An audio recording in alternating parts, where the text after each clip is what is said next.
উপদেষ্টার বিমর্শ হবে এবং তাদের সাথে আমি কথা বলেছি। একই সাথে ডিএমপি কমিশনের সাথে আমাদের মিটিং হয়েছে। আজকে এখানে সাইবার সাপোর্ট ইউনিটে যারা দায়িত্ব আছে তাদেরকে আমরা লিখিতভাবে আমাদের অভিযোগগুলো দিয়েছি।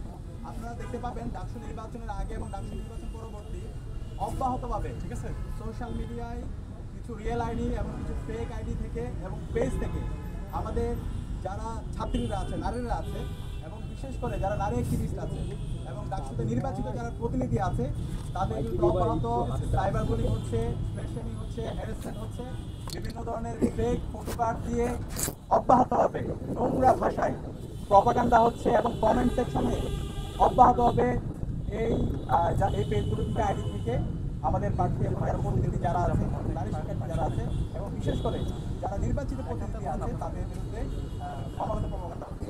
আজকে আমরা সাইবার সাপোর্ট ইউনিটে লিখিতভাবে যে সমস্ত পেজগুলো থেকে এবং আইডিগুলো থেকে এই প্রপাগান্ডাগুলো হচ্ছে সেগুলো আমরা লিখিতভাবে দিয়েছি, প্রত্যেকটা লিঙ্ক দিয়েছি।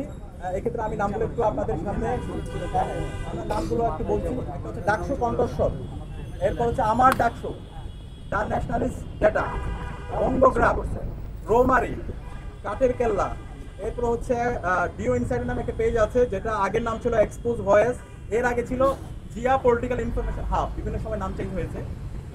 এরপর হচ্ছে ARK, বট জিপিটি, এভাবে আরো অনেকগুলো। এরপর হচ্ছে অনেকগুলো রিয়েল আইডি যেগুলো থেকে অব্যাহতভাবে প্রপাগান্ডা হচ্ছে। এনামুল হক শান্ত, তার ভেরিফাইড আইডি আছে, আশিকুর রহমান, সাইফ আল মাহমুদ। তো আমরা দেখেছি এখানে যতগুলো পেজ বলেছি প্রত্যেকটা পেজ রাজনৈতিক দল, একটা রাজনৈতিক দলের সাথে কানেক্টেড, এটা হচ্ছে ছাত্র দল এবং বিএনপি বিভিন্ন অ্যাক্টিভিস্টরা এই পেজগুলো চালায়। তো আমরা যখন আমাদের এই লিঙ্কগুলো দিয়েছি, এখানে যারা এক্সপার্ট আছে সাইবার নিয়ে যারা কাজ করে তারা ইতিমধ্যে এটা নিয়ে কাজ করছে, তারা বিআরটিসিকে ব্যবস্থা নেওয়ার জন্য, বিটিআরসিকে ব্যবস্থা নেওয়ার জন্য বলেছে।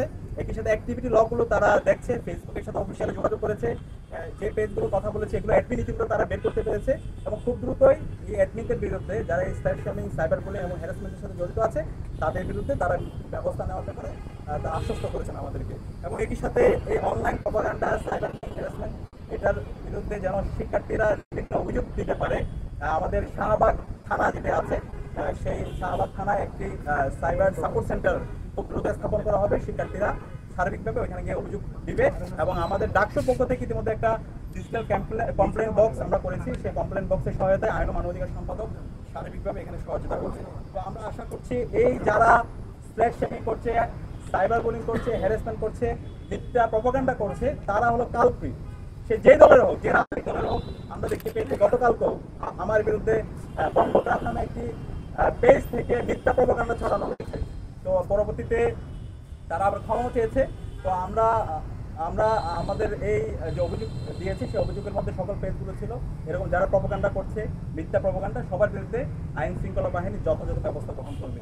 তো আমরা একই সাথে শাহবাগ থানায় গিয়ে আমাদের যে মামলা, সেই মামলার কপিটা জমা দিব এবং আমরা আশা করছি এই যারা কালপিট আছে তাদেরকে দৃষ্টান্তমূলক বিচারের আওতায় নিয়ে আসার মাধ্যমে এই ধরনের সাইবার বুলিং, হ্যারাসমেন্ট এগুলো বন্ধ হবে। এবং এই জায়গায় ঢাকা বিশ্ববিদ্যালয় কেন্দ্রীয় ছাত্র সংসদ ডাকসু জিরো টলারেন্স ঘোষণা, যারা আমার বোনদের বিরুদ্ধে, প্রার্থীদের বিরুদ্ধে, শিক্ষার্থীদের বিরুদ্ধে সাইবার বুলিং করছে, হ্যারাসমেন্ট করছে, এরা কোনো মানুষ হতে পারে না, এরা হচ্ছে কুলাঙ্গার।